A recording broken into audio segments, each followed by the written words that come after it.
नमस्कार। लोक प्रशासन विषय पर अपने कल टॉपिक देखा था, लोक प्रशासन पर संसदीय नियंत्रण, उसी का शेष भाग हम चर्चा कर रहे थे कि किस प्रकार से संसद है वो लोक प्रशासन को नियंत्रित करती है। उसके अंतर्गत हमने कुछ सामान्य प्रक्रियाएं देखी थी। उसी में आगे आती है 2 घंटे की बहस। किसी विशिष्ट महत्व के मुद्दे पर बहस होती है।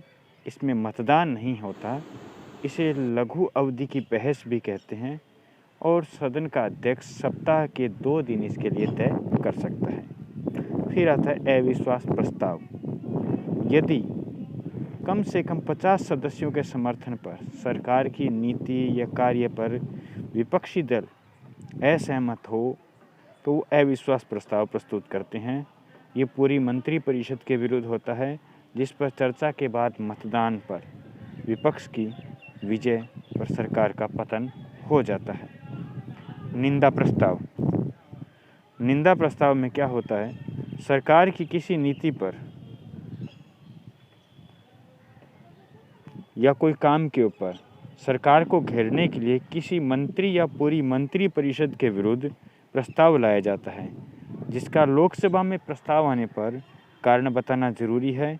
यदि यह पारित हो जाता है तो सरकार को इस्तीफा देना अनिवार्य नहीं है, लेकिन ये स्पष्ट हो जाता है कि सरकार संकट के अंदर आने वाली है।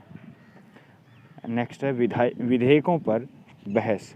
संसद में प्रस्तुत प्रत्येक विधेयक को पारित करवाने के लिए कई बार वाचन और बहस होती है, जिसमें सरकार की नीतियों की आलोचना की जाती है। इसके अलावा संसद के नियंत्रण का दूसरा तरीका होता है संसदीय समितियां। सांसदों के पास कार्यों की अधिकता होने के कारण, विविधता होने के कारण या समय अभाव के कारण प्रशासन पर व्यापक नियंत्रण के लिए अनेक प्रकार की समितियां गठित की गई हैं, जो स्थायी व अस्थायी यानी तदर्थ प्रकार की होती है। संसद में मुख्यतः 3 कमेटियां महत्वपूर्ण मानी जाती है। पहली है लोक लेखा समिति, जिसको वोल्वो आयोग की रिपोर्ट और 1919 के एक्ट के तहत 1921 में गठित किया गया था। इसमें 15 सदस्य लोकसभा से और 7 सदस्य राज्यसभा से होते हैं। इसके सदस्यों का चुनाव एकल संक्रमणीय मत प्रणाली के आधार पर होता है। 1 वर्ष के कार्यकाल के लिए गठित की जाती है। 1966 से इसका अध्यक्ष स्पीकर द्वारा प्राय विपक्षी दल का नेता चुना जाता है, नियुक्त किया जाता है।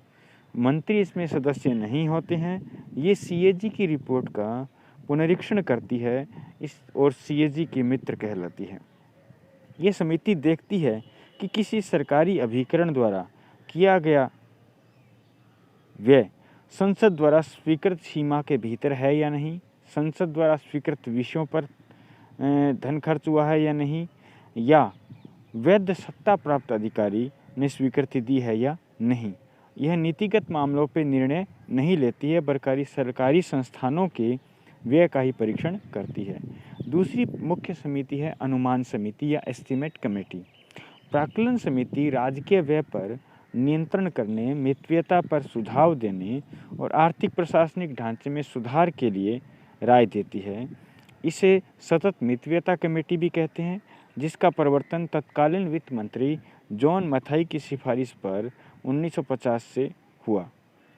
इसमें 30 सदस्य लोकसभा से 1 वर्ष के लिए एकल संक्रमणीय प्रणाली द्वारा निर्वाचित अध्यक्ष की नियुक्ति स्पीकर द्वारा की जाती है, जो प्राय सत्तारूढ़ दल का नेता होता है। तीसरी है लोक उपक्रमों पर समिति।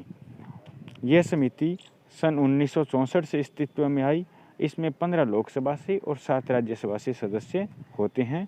इसकी 1 वर्ष के लिए अध्यक्ष की नियुक्ति स्पीकर द्वारा की जाती है। यह लोक उपक्रमों के प्रतिवेदन, लेखाओं के परीक्षण, सीएजी की रिपोर्ट के अंदर इनसे संबंधित हिस्से का परीक्षण, इनकी स्वायत्तता और कार्यदशा का परीक्षण करने पर विचार करती है।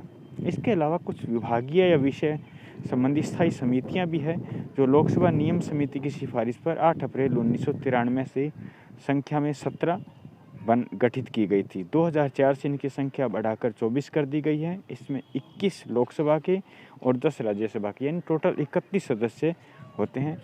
16 समितियां लोकसभा की और 8 समितियां राज्यसभा की होती है। इन समितियों का कार्य भारत सरकार के मंत्रालय विभागों की अनुदान मांगों पर विचार करना, अध्यक्ष सभापति द्वारा भेजे गए विधेयकों की पड़ताल करना और विभागों मंत्रालयों की वार्षिक रिपोर्टों पर विचार करना जैसे कार्य देखती है। इससे संबंधित शेष भाग हम अगली क्लास में पढ़ेंगे। धन्यवाद।